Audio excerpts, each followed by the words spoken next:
So before we kick off with anything on this course, I think one of the first things that I wanted to cover off was possibly the most important is to why you want to get into freelance digital marketing in the first place.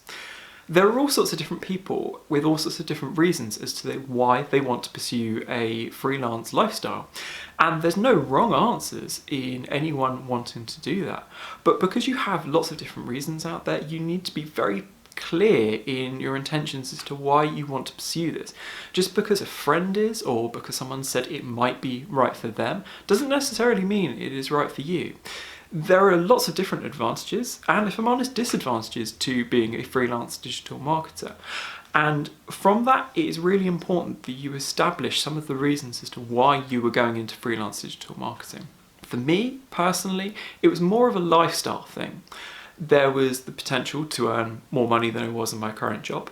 And to be honest, one of the big appeals is the fact that there was a good degree of flexibility. Historically, I was working a very 9-to-5 existence, so with freelance, I can work pretty much any time I want.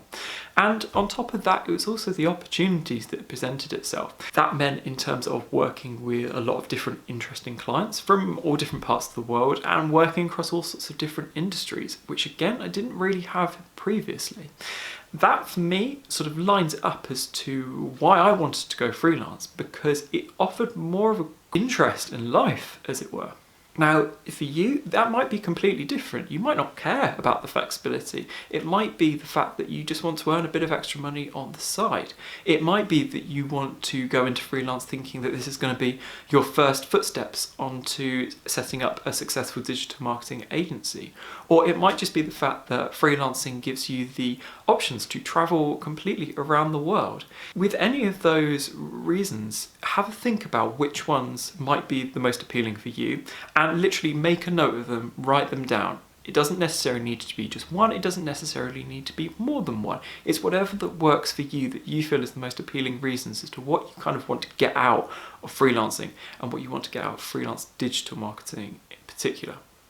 The reason for this is that whatever reasons you decide upon are going to form a kind of central core to all the other things we're going to discuss. So it's really important that you get these established now and at least have a firm idea of what it is you'd like to potentially pursue. You can obviously change these going along. They're not going to be set in stone. They're not going to be set in stone for the rest of your life.